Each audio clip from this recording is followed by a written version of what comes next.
Hello साथियों, एक बार फिर से आपका स्वागत है आपके अपने YouTube चैनल सक्सेस एक्सप्रेस में।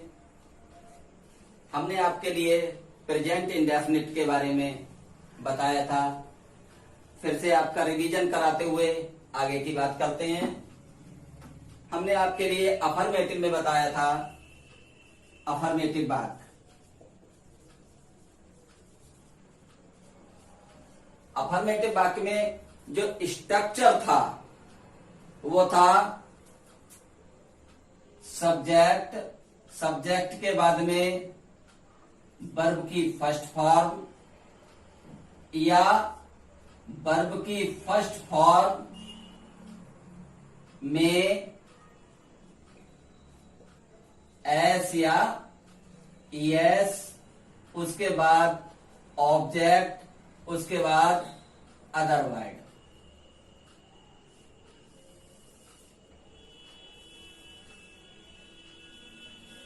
साथियों, हमने आपको सब्जेक्ट के बारे में बताया था। जैसा कि आपको याद होगा कि आई, वी, यू, दे और प्लूरल सब्जेक्ट। क्या?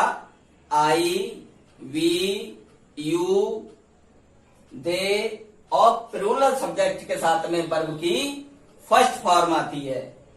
दूसरा नियम हमने बताया था ही, सी, इट, नेम और सिंगुलर सब्जेक्ट अर्थात एक वचनकर्ता के साथ में वर्ब की फर्स्ट फॉर्म में एस या ईएस लगा देते हैं। इन दोनों का जो स्ट्रक्चर है वो आपके सामने है। सब्जेक्ट अर्थात चाहे यहां से या यहां से वर्ब की फर्स्ट फॉर्म, जब वर्ब की फर्स्ट फॉर्म की बात होगी तो हम ऊपर वाले जो सब्जेक्ट हैं उनका प्रयोग करेंगे। वर्ब की फर्स्ट फॉर्म में एस या ईएस की बात होगी तो ये नीचे वाले जो सब्जेक्ट हैं उनकी बात करेंगे। उसके बाद में ऑब्जेक्ट, उसके बाद में अदर वर्ड। सबसे महत्वपूर्ण बात हमने जो बताई थी कि प्रेजेंट इंडेफिनिट टेंस में एजआरएम का प्रयोग कभी नहीं करते हैं। नेगेटिव में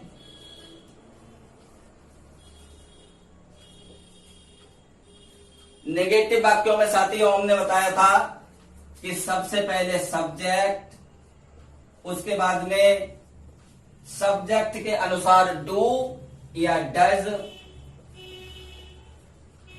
उसके बाद में नॉट, उसके बाद में वर्ब की फर्स्ट फॉर्म, उसके बाद में ऑब्जेक्ट, उसके बाद यदि कोई अदर वर्ड है तो उसे लिखते हैं।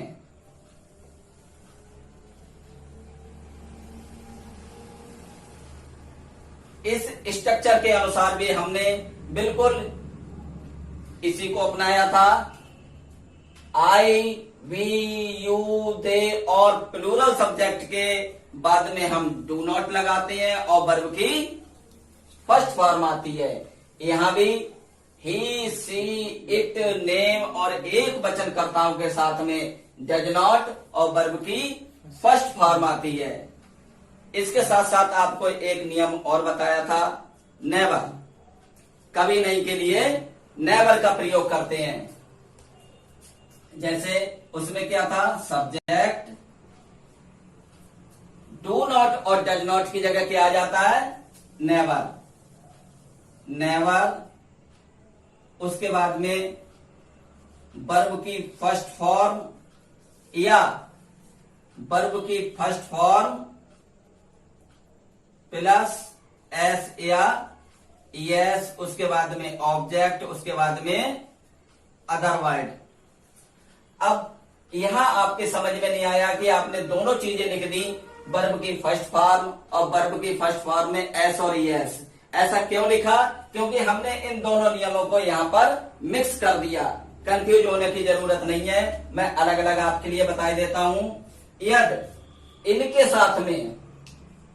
साथ में नेवर लगाएंगे तो वर्ब की फर्स्ट फॉर्म में एस और ईएस लगेगा, और यदि इन सब्जेक्ट के साथ में कभी नहीं के लिए नेवर का प्रयोग करेंगे तो केवल वर्ब की फर्स्ट फॉर्म आएगी। तो इन सब्जेक्ट के साथ में केवल वर्ब की फर्स्ट फॉर्म आएगी और इन सब्जेक्ट के साथ में ही, सी, इट, नेम और एक वचनकर्ताओं के साथ में वर्ब की फर्स्ट फॉर्म में एस और यस लगा देंगे। क्यों?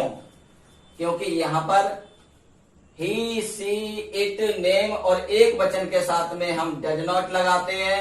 यहां पर डू में एस लगा है तो डज बन गया और यहां पर नेवर में एस और यस नहीं लगा है क्योंकि नेवर वर्ब नहीं है। इसलिए हमें नेवर के साथ और ये सब्जेक्ट आता है तो हम वर्ब की फर्स्ट फॉर्म में एस और यस लगाते हैं। इस तरह के वाक्य हमने आपके लिए पिछली वीडियो में बताए थे। अब हम चर्चा करते हैं इंट्रोगेटिव।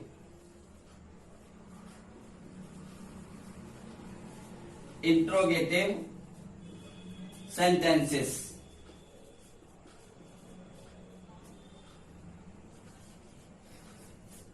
इंट्रोगेटिव सेंटेंसेस दो प्रकार के होते हैं,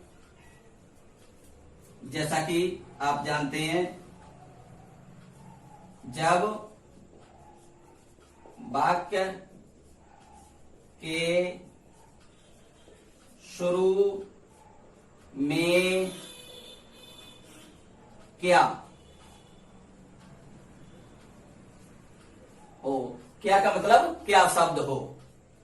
जब वाक्य के शुरू में क्या शब्द हो, जैसे क्या तुम पढ़ते हो, क्या हम पढ़ते हैं, क्या वे पढ़ते हैं, क्या सब पढ़ते हैं, क्या लड़के पढ़ते हैं, क्या शुरू में आ रहा है। दूसरा इंट्रोगेटिव होता है जब वाक्यों के बीच में प्रश्नवाचक शब्द हो। प्रश्नवाचक शब्द हो, जैसे तुम कहाँ जाते हो, तुम कहाँ रहते हो, तुम कब पढ़ते हो, तुम कब उठते हो, तुम कब आते हो, तुम कब जाते हो। तो ये कंडीशन नंबर 2 हो गई। जब क्या शुरू में हो तो कंडीशन नंबर 1 हो गई। अब ये देखिए, जो कंडीशन नंबर 1 है, इसके वाक्यों को जब क्या वाक्यों के शुरू में लगा होता है तो बड़ी आसानी से देखिए किस प्रकार बना देते हैं। जैसे क्या मैं पढ़ता हूं। छोटा सा बात, क्या मैं पढ़ता हूं, क्या बनेगा? क्या शुरू में है तो डू शुरू में लगा देंगे। Do I read, do I read. इसे और बड़ा कर लीजिए, क्या मैं एक पुस्तक पढ़ता हूं। क्या शुरू में है, क्या लगाएंगे? Do I read a book. इसे और बड़ा कर लीजिए, क्या मैं एक पुस्तक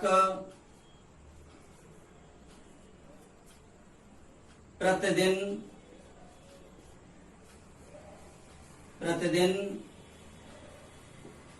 पढ़ता हूं। क्या मैं एक पुस्तक प्रतिदिन पढ़ता हूं?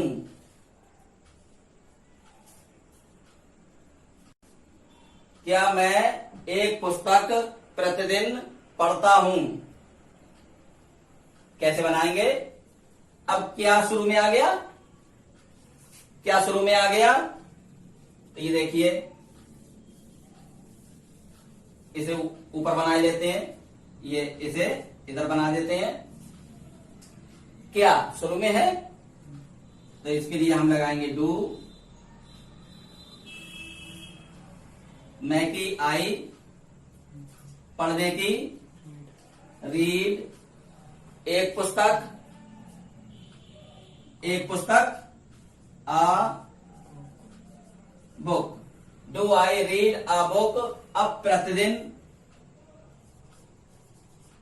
Daily, DAILY।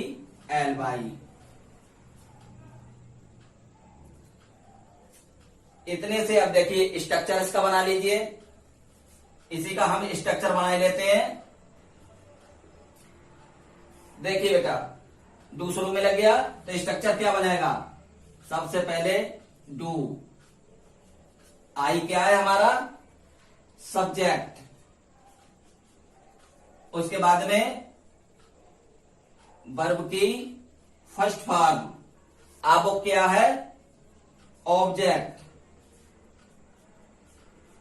डेली, डेली क्या है? समय। समय को हम अदरवाइज लिख देते हैं, अदरवाइज या टाइम। तो ये हमारा क्या बन गया? स्ट्रक्चर बन गया। ये हमारा स्ट्रक्चर बन गया। Do I read a book daily.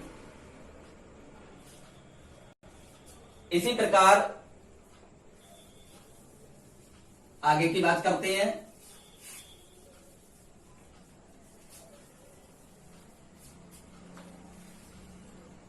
जैसे ही, सी, इट, नेम और एक वचन।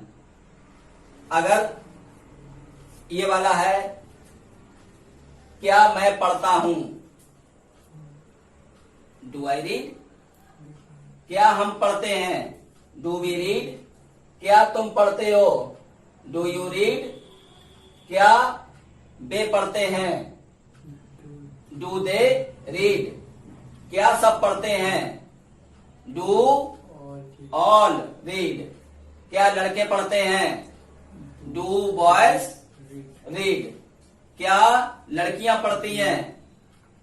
Do girls read? सेंटेंस को हम और आगे बढ़ा सकते हैं। ये स्ट्रक्चर हमारा, ये आपकी सहायता करेगा। इसी प्रकार ये देखिए, यहां पर वह से बनाते हैं। क्या वह पढ़ता है? क्या वह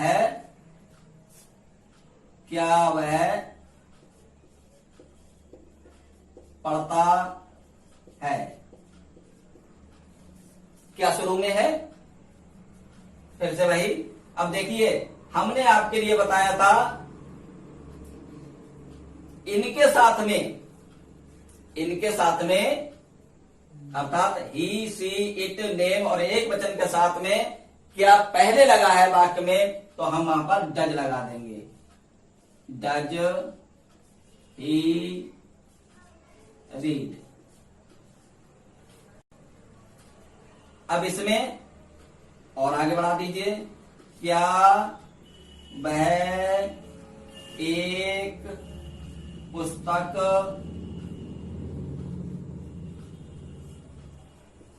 पढ़ता है? क्या शुरू में है?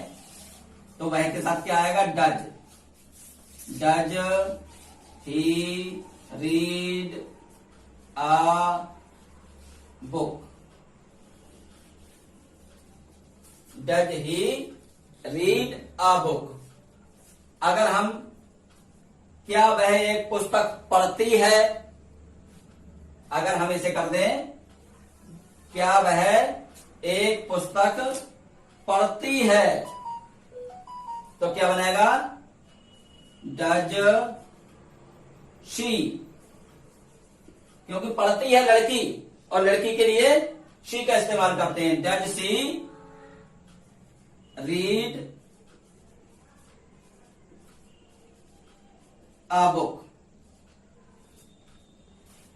अब जिस प्रकार हमने इनके साथ ये स्ट्रक्चर बनाया था इंट्रोगेटिव का, उसी के अनुसार हम इसका भी स्ट्रक्चर बना सकते हैं। कैसे बना सकते हैं, देखिए यहीं से हमने उठाया डज, अब उसके बाद ये शी क्या है, सब्जेक्ट, रीड क्या है, हमारी वर्ब की फर्स्ट फॉर्म, और अब वो क्या है, ऑब्जेक्ट। इस सेंटेंस के अनुसार ये स्ट्रक्चर बनेगा। अगर इसमें टाइम दिया हो, क्या वह एक पुस्तक रोज पढ़ती है या क्या वह रोज एक पुस्तक पढ़ती है, तो हम यहां डेली और लगा देंगे।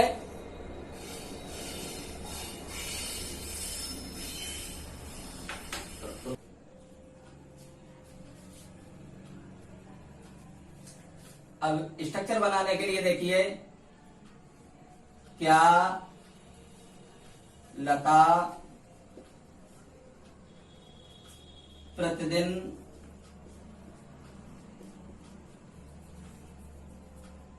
स्कूल जाती है, क्या शुरू में आ गया, तो ये हमारा प्रश्नवाचक वाक्य हो गया।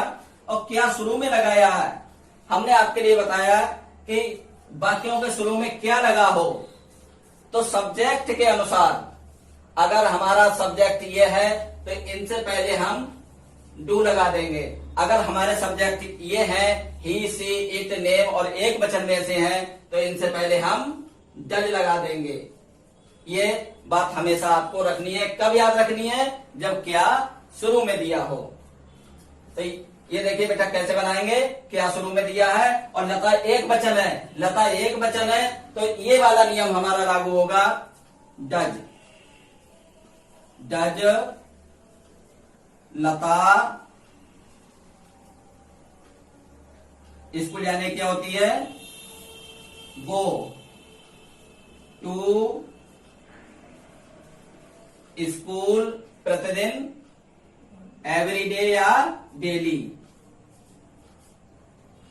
एवरीडे या डेली, एवरीडे भी लिख सकते हैं और डेली भी लिख सकते हैं। Does Lata go to school daily. अब ये देखिए बेटा, यहां पर स्ट्रक्चर अगर हम बनाते हैं तो यहां डज लिखेंगे, लता क्या है सब्जेक्ट, गो क्या है वर्ब की फर्स्ट फॉर्म, स्कूल क्या है ऑब्जेक्ट, और डेली क्या है टाइम, समय या अदर वर्ड। अंत में हमने क्या लगा दिया, क्वेश्चन मार्क, क्योंकि हम किस प्रकार के वाक्य बना रहे हैं, हम प्रश्नवाचक वाक्य बना रहे हैं, इंट्रोगेटिव वाक्य बना रहे हैं, इसलिए ये हमारा स्ट्रक्चर हो गया। इसे आप हमेशा याद रखेंगे। क्या याद रखना है, यदि वाक्यों के शुरू में क्या है, यदि वाक्यों के शुरू में क्या है, तो सबसे पहले डज लिखेंगे, उसके बाद सब्जेक्ट लिखेंगे। सब्जेक्ट हमारा ही, सी, इट, नेम और एक वचन में से है, तब फिर वर्ब की फर्स्ट फॉर्म लगाएंगे और उसके बाद में ऑब्जेक्ट, उसके बाद में अदर वर्ड और अंत में प्रश्नवाचक चिन्ह लगाएंगे, क्योंकि हम प्रश्नवाचक वाक्य बना रहे हैं। और यदि हमारा सब्जेक्ट इनमें से है आई, वी, यू, दे और बहुवचन करता प्लूरल सब्जेक्ट, तो डज के स्थान पर क्या आ जाएगा, डू आ जाएगा।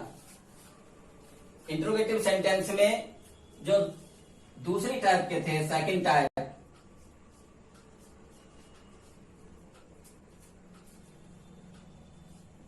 जब प्रश्नवाचक शब्द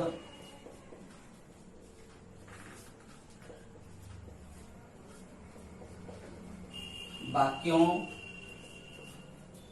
के बीच में हों, जैसे तुम कहाँ रहते हो, वह क्या पढ़ता है, मैं क्यों हंसता हूं, वे कब उठते हैं। तो ये जो प्रश्नवाचक शब्द है ये वाक्य के बीच में दे रखा है। क्या, क्यों, कब।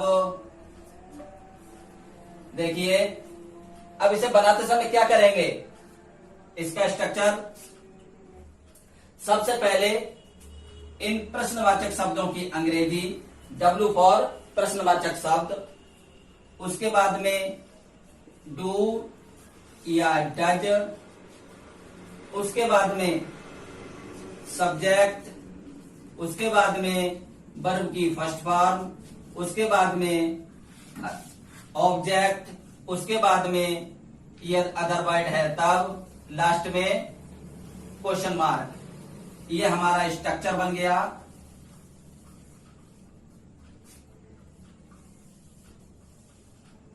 मात्र आपको इतना याद रखना है, सिर्फ इतना याद रखना है, यही पूरा नियम है। W फॉर क्वेश्चन वर्ड, उसके बाद में डू या डज, यदि सब्जेक्ट हमारा आई, वी, यू, दे और प्लूरल सब्जेक्ट है तो डू लगाएंगे, और यदि हमारा subject he, she, it, name और एक वचन है तो डज लगाएंगे।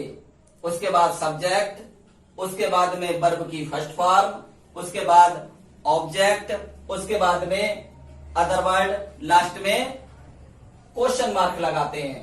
अब जैसे ये बनाते हैं,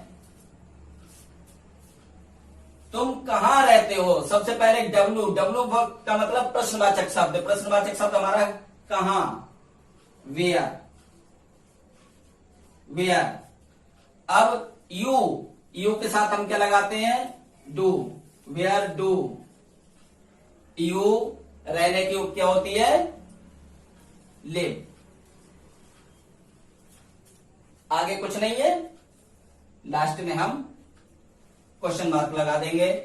वह क्या पढ़ता है, वह क्या पढ़ता है, क्या की अंग्रेजी सबसे पहले व्हाट, अब वह की ही के साथ हम क्या लगाएंगे, डज, डज ही पढ़ने की, रीड, लास्ट में क्वेश्चन मार्क।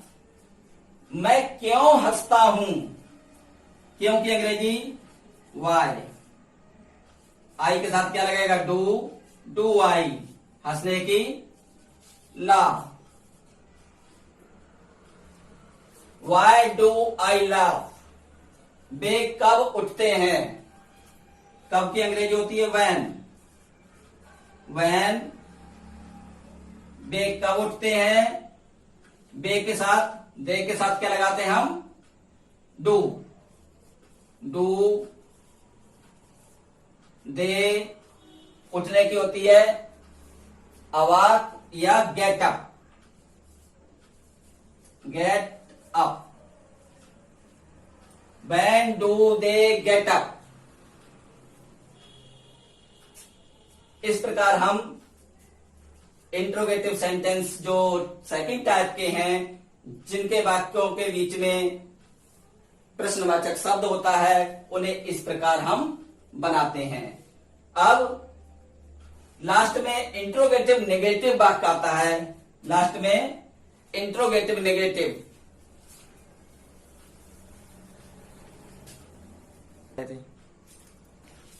साथियों लास्ट में इंट्रोगेटिव नेगेटिव सेंटेंस के बारे में बताते हैं। इंट्रोगेटिव नेगेटिव सेंटेंस में क्या होता है, इसमें प्रश्नवाचक शब्द के साथ में नहीं भी का प्रयोग वाक्य में होता है। इस प्रकार जैसे तुम आम क्यों नहीं खाते हो, तुम आम क्यों नहीं खाते हो। प्रश्नवाचक शब्दों में क्या था कि प्रश्नवाचक शब्द के साथ में नहीं आ गया। इंट्रोगेटिव नेगेटिव में वाक्य प्रश्नवाचक भी होगा और नहीं का प्रयोग होगा। बिल्कुल सिंपल जैसे वो बना रहे थे उसी प्रकार इसे बनाएंगे, बस सब्जेक्ट के बाद में नॉट और जोड़ देंगे। जैसे सबसे पहले इसकी अंग्रेजी वाई, उसके बाद में यू के साथ में डू लगाते हैं, डू यू। अब not, why do you not खाने की, eat mango. Why do you not eat mango. अब आप इसका स्ट्रक्चर बना लीजिए कि सबसे पहले हमने क्या लगाया, प्रश्नवाचक शब्द, ये बीच में आया, इसकी अंग्रेजी सबसे पहले लगाई, उसके बाद में डू, उसके बाद में सब्जेक्ट, उसके बाद में नॉट, फिर वर्ब की फर्स्ट फॉर्म, उसके बाद ऑब्जेक्ट। यदि अदर वर्ड होता तो इसके और आगे अदर वर्ड लिखते, लास्ट में क्वेश्चन मार्क। ये हमारा स्ट्रक्चर बन गया।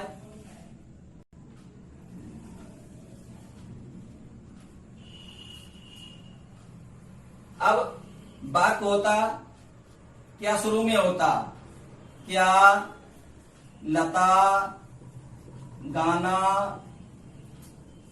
नहीं गाती है। क्या लता गाना नहीं गाती है, ये वाक्य क्या शुरू में है। हमने आपके लिए बताया था यदि क्या शुरू में हो तो इन सब्जेक्ट से पहले हम डू लगाते हैं और इन सब्जेक्ट से पहले डज लगाते हैं। तो इसमें लता क्या है, नेम। जब नेम है तो इससे पहले क्या आएगा, डज आएगा। डज लता नहीं की अंग्रेजी not sing a song.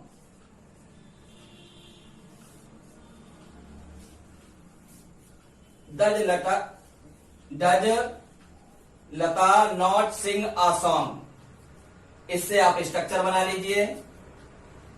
Does अपनी जगह लिखेंगे, डज लता हमारा सब्जेक्ट हो गया, उसके बाद नॉट लगा दिया, उसके बाद वर्ब की फर्स्ट फॉर्म आ गई, उसके बाद में ए सॉन्ग क्या हो गया, हमारा ऑब्जेक्ट हो गया। अदर वर्ड यदि होता तो लगाते, इसमें नहीं है तो हम स्ट्रक्चर में नहीं लिख रहे हैं। ये हमारा इसके अकॉर्डिंग स्ट्रक्चर बन गया। अब दूसरे देख लीजिए, क्या मैं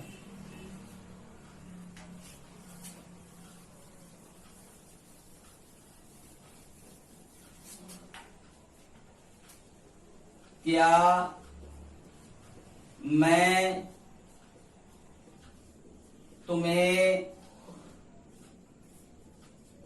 अंग्रेजी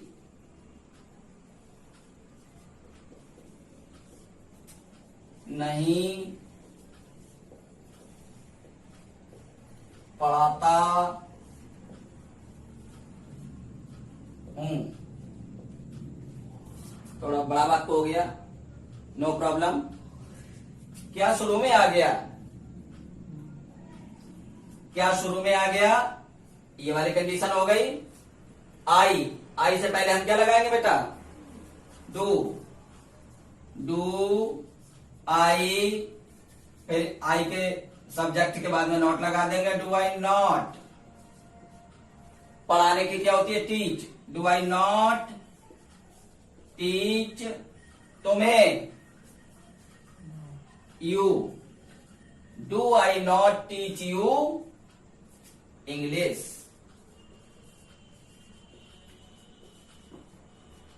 लास्ट में क्वेश्चन मार्क। यहां बेटा द इंग्लिश नहीं लिखेंगे, क्योंकि द इंग्लिश का मतलब अंग्रेज, द हिंदी का मतलब हिंदू, तो इसलिए द लगाने से वहां के निवासी हो जाएंगे। तो द इंग्लिश का मतलब अंग्रेज।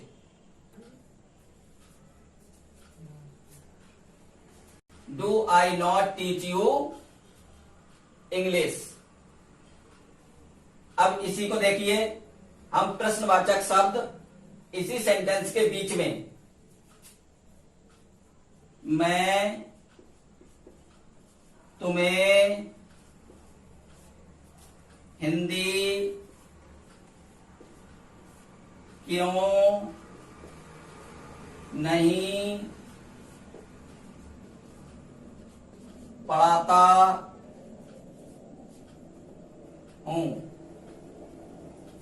यहां क्या शुरू में था, और यहां प्रश्नवाचक शब्द क्या है, वाक्य के बीच में है, और नहीं दिया होता तो ये केवल इंट्रोगेटिव सेंटेंस होता। ये नहीं दिया है और प्रश्नवाचक शब्द भी दिया है, तो ये हमारा वाक्य इंट्रोगेटिव नेगेटिव हो गया। आइए बनाते हैं। सबसे पहले इसकी अंग्रेजी लिखेंगे, क्योंकि अंग्रेजी क्या हुई, वाई। अब ये देखिए सब्जेक्ट क्या है हमारा, आई, और आई के साथ क्या लगता है, do, do I, Y do आई, और ये इंट्रोगेटिव नेगेटिव है, तो नॉट की अंग्रेजी लगा दीजिए यहां पर, नहीं की अंग्रेजी not. Why do I not, पढ़ाने की क्या होती है, टीच, तुम्हें यू, हिंदी,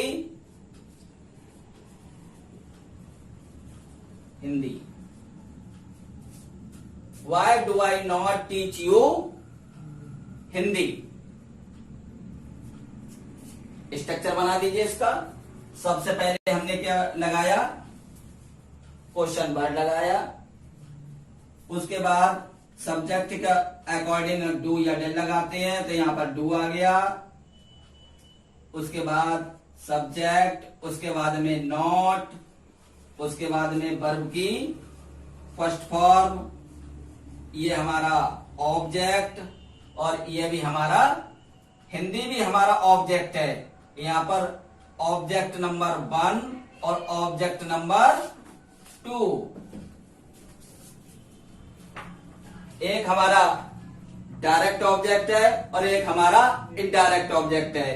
जब ये टॉपिक आएगा तब हम आपके लिए ये ऑब्जेक्ट के बारे में बताएंगे कि कौन सा डायरेक्ट ऑब्जेक्ट और कौन सा इनडायरेक्ट ऑब्जेक्ट है। ये टॉपिक ग्रामर का है, तो ग्रामर जब पढ़ाएंगे तो आपके लिए विस्तार से इसके बारे में बताएंगे। यहाँ अभी आप यही समझ लीजिए, ऑब्जेक्ट नंबर 1 और ऑब्जेक्ट नंबर 2। तो हम यहाँ पर केवल इसे ऑब्जेक्ट लिखकर, और आगे अगर कोई चीज होती तो अदर वर्ड, और लास्ट में क्वेश्चन मार्क, ये इसके अकॉर्डिंग स्ट्रक्चर बन गया। वैसे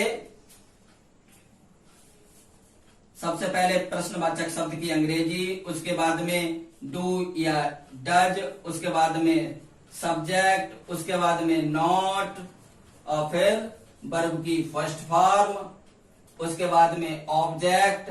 ऑब्जेक्ट डायरेक्ट हो या इनडायरेक्ट हो, अगर दोनों हैं तो सबसे पहले इनडायरेक्ट ऑब्जेक्ट, उसके बाद में डायरेक्ट ऑब्जेक्ट, उसके बाद में अदर वर्ड, और लास्ट में क्वेश्चन मार्क। इस प्रकार ये हमारा इंट्रोगेटिव नेगेटिव सेंटेंस पूरे हो गए। यदि किसी साथी के लिए कोई समस्या है तो वो हमारे कमेंट बॉक्स में पूछ सकता है, हम उसकी समस्या का हल अवश्य करेंगे। साथियों, इसी प्रकार आपका स्नेह हमें मिलता रहे। आपके बहुत अच्छे कमेंट आ रहे हैं, बहुत बहुत धन्यवाद आपका। हम बहुत आभारी हैं आपके। Thank you.